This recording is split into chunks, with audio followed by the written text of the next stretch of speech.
O que acontece quando um presidente dos Estados Unidos impõe uma tarifa de 50% à Europa e a Europa responde incinerando um acordo de 43 bilhões de dólares com a Boeing, roteando o comércio pelo Canadá e desencadeando uma mudança de 2 trilhões de dólares no comércio global? Não é uma disputa, é uma separação controlada. Enquanto Washington se vangloria de sua influência e critica o aço e a manteiga de amendoim, Bruxelas está fechando novos acordos, cortejando a China e reescrevendo as regras sem a presença dos Estados Unidos. Isto não é um aviso. Esta é a saída. E quando os Estados Unidos se derem conta, já podem estar trancados do lado de fora. Um acordo de aeronaves de 43 bilhões de dólares acabou de desaparecer. O comércio da União Europeia com os Estados Unidos está se desfazendo e os mercados estão cambaleando. Mas a questão agora não é se os Estados Unidos e a Europa estão em uma guerra comercial. É se a aliança transatlântica acabou de ruir sob o peso de uma tarifa de 50%. Em 30 de maio, o presidente Trump declarou que as negociações com a União Europeia não estavam avançando e pediu uma tarifa imediata de 50% sobre todas as importações europeias a partir de 1º de junho, incluindo aço, alumínio, carros, alimentos agrícolas e eletrônicos.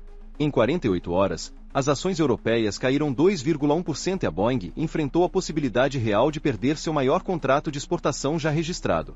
De acordo com a Bloomberg, a perda potencial para o volume de comércio dos Estados Unidos excede 2 trilhões de dólares na próxima década se as medidas retaliatórias da União Europeia se materializarem.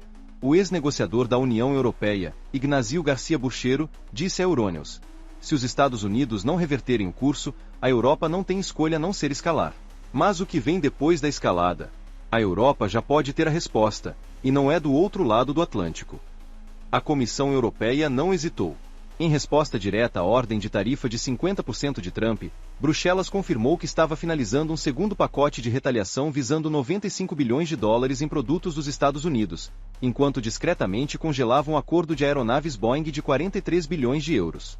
A Reuters relata que o pedido de 30 bilhões de dólares da Ryanair de jato 737 MAX também está agora sob revisão, com o CEO Michael O'Leary afirmando que os custos crescentes da Boeing não são mais sustentáveis. Enquanto isso, a Airbus subiu 3,4% na Bolsa de Frankfurt e a Comac da China está subitamente em pauta. Uma companhia aérea da União Europeia comprando jatos chineses, antes impensável, agora está sendo modelada nas previsões comerciais de Bruxelas. O setor aeroespacial dos Estados Unidos, já em queda de 6,2% no acumulado do ano devido a preocupações de investidores com gargalos na cadeia de suprimentos, agora enfrenta contração estrutural. O real perigo é que isso não foi apenas uma resposta a tarifas. Foi um teste para o que a vida sem a Boeing e sem os Estados Unidos pode parecer. Quando a União Europeia impôs contratarifas sobre produtos básicos americanos como Harley-Davidson, leves e manteiga de amendoim, não foi apenas uma questão de imagem. Foi um golpe direto em setores ligados a estados politicamente sensíveis. As exportações da Harley para a União Europeia em 2024 caíram 30% ano a ano, e a empresa agora projeta 145 milhões de dólares em receita perdida até o terceiro trimestre de 2025. Mas foi a agricultura americana que sofreu o golpe mais forte. As exportações agrícolas dos Estados Unidos para a Europa caíram 23,2 bilhões de dólares, de acordo com o USDA.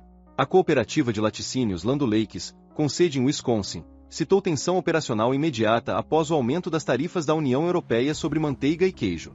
Enquanto isso, o déficit comercial dos Estados Unidos atingiu um recorde de 140,5 bilhões de dólares no início de 2025, contradizendo as alegações de que as tarifas fortaleceriam a produção doméstica.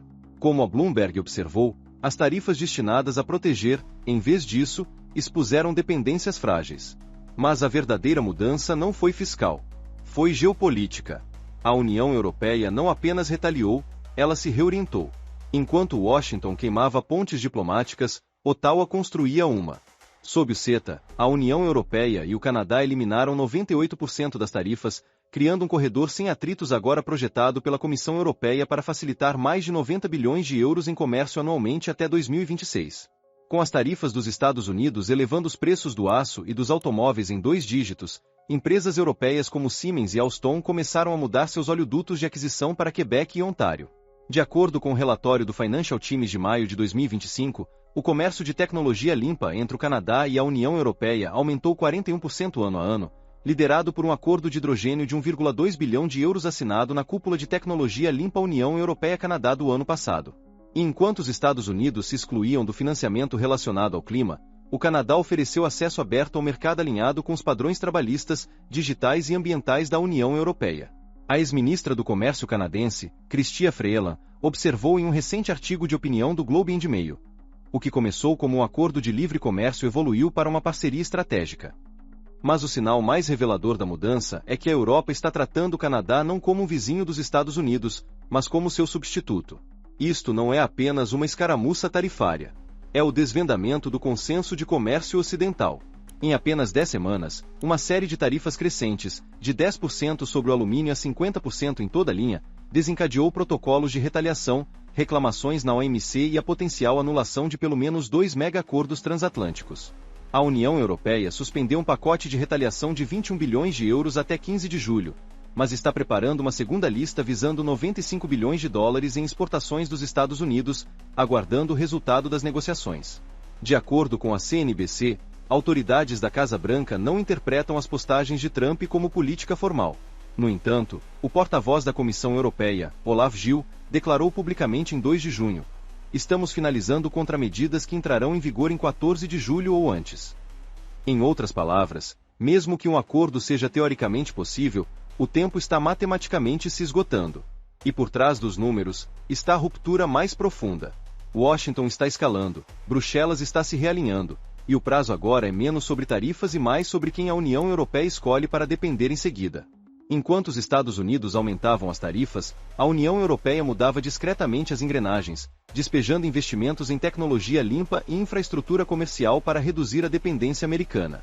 De acordo com Financial Times, os projetos de energia limpa entre a União Europeia e o Canadá aumentaram 41% em 2024, com 1,2 bilhão de euros destinados a iniciativas de hidrogênio e baterias. A cúpula de tecnologia limpa, coorganizada em Bruxelas e Vancouver, levou a acordos estratégicos sobre padronização de componentes solares, cadeias de suprimentos de terras raras e infraestrutura de rede orientada por inteligência artificial. Enquanto isso, sob sua iniciativa Repowereu, o bloco comprometeu-se a produzir 20 milhões de toneladas de hidrogênio renovável anualmente até 2030, o suficiente para compensar quase 60 bilhões de euros em combustíveis fósseis importados, de acordo com dados da Eurostat. O que está se desenrolando silenciosamente não é apenas diversificação, mas isolamento estratégico do impacto da política dos Estados Unidos. E agora, com a energia limpa fluindo através de novos circuitos diplomáticos, está se tornando claro que o próximo pivô industrial da Europa não é liderado por Washington ou Pequim. É autofinanciado, transatlântico e aponta para o norte. Se a Ryanair sair de seu contrato de 30 bilhões de dólares com a Boeing, isso marcaria a primeira vez que uma grande companhia aérea da União Europeia seleciona um jato chinês da Comac em vez de uma aeronave fabricada nos Estados Unidos, um resultado que antes parecia inconcebível. Mas a Bloomberg relata que executivos da Ryanair já estão em conversas discretas com a Comac, citando atrasos na entrega e aumentos de preços pós-tarifa de até 14% em componentes do 737 máximo. O CEO Michael O'Leary alertou que, a menos que a Boeing restaure a estabilidade de custos, todas as opções de aquisição estão sobre a mesa. Uma mudança para a Comac não apenas prejudicaria o balanço da Boeing, legitimaria a entrada da China em uma indústria dominada pelo Ocidente, minando a influência da FAA na definição de padrões e fragmentando a conformidade da aviação global.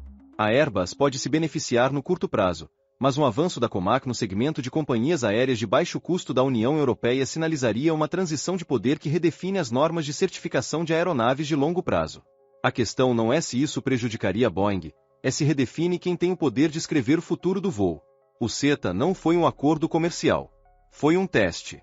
E agora Bruxelas está duplicando esse modelo na África, Ásia e Oriente Médio. De acordo com dados comerciais da União Europeia, os negociadores abriram 17 conversações bilaterais desde 2023. Muitas modeladas no plano de tarifa zero e alinhado com as leis trabalhistas do CETA. A Comissão Europeia vinculou discretamente o financiamento de infraestrutura digital a termos comerciais, oferecendo investimentos conjuntos em inteligência artificial, semicondutores e redes de fibra ótica no Quênia, Índia e Emirados Árabes Unidos. Enquanto Washington permaneceu fixado na retaliação tarifária, somente em 2024, a União Europeia assinou um acordo de cooperação da cadeia de suprimentos de 3,4 bilhões com a Índia, agilizando pagamentos não denominados em dólar em contratos de energia. Analistas do Wall Street Journal observam que a estratégia comercial da Europa está mudando da retaliação defensiva para o reposicionamento estrutural, usando o CETA como protótipo para diluir a dependência excessiva de sistemas de logística e arbitragem dos Estados Unidos. O que começou como uma solução alternativa para evitar tarifas evoluiu para uma estrutura global, e os países estão entrando no ponto cego dos Estados Unidos. Eles não estão esperando por permissão. Quando Trump ordenou tarifas de 50%, descartou a possibilidade de um acordo com a União Europeia, os líderes europeus não negociaram. Eles mudaram. A Comissão Europeia está se preparando para retaliar 95 bilhões de dólares em produtos dos Estados Unidos. Enquanto as previsões da Bloomberg Economics estimam que o comércio dos Estados Unidos com a União Europeia poderia contrair em 2 trilhões de dólares na próxima década se as barreiras atuais persistirem. Isso não é turbulência econômica, é realinhamento. As ações da Airbus subiram 3,7% em Frankfurt após o congelamento da Boeing. As exportações canadenses de aço para a Europa saltaram 24% no primeiro trimestre de 2025, e o sucesso do CETA encorajou Bruxelas a acelerar 7 novos pactos comerciais que excluem totalmente os Estados Unidos. A ex-comissária da União Europeia, Cecília Malmström, resumiu o momento em um painel recente no Google Institute. O desacoplamento não é uma ameaça, é um plano. Os Estados Unidos assumiram que as tarifas pressionariam Bruxelas a ceder. Mas com a Europa construindo novos corredores comerciais, capacitando fornecedores alternativos e reduzindo o atrito transatlântico, o silêncio de Washington não é mais uma alavanca. É obsolescência. Então, pergunte a si mesmo, o que acontece se a Boeing perder a Europa? A Comac ganha credibilidade, e os Estados Unidos se veem excluídos de acordos comerciais que abrangem hidrogênio, chips e aviação de próxima geração. Isso não é algum acesso de raiva geopolítico. É uma retirada cirúrgica. A Europa está se desconectando dos Estados Unidos. Um contrato, uma tarifa, uma parceria por vez. E enquanto Washington usa as mesmas alavancas que usou por 30 anos, Bruxelas está escrevendo um roteiro diferente, um que não precisa de aprovação americana. Se essa ruptura de 2 trilhões de dólares foi o alerta, então o próximo capítulo é onde a ordem global realmente muda. Para continuar atualizado, veja o vídeo a seguir, tenho certeza que será perfeito para você.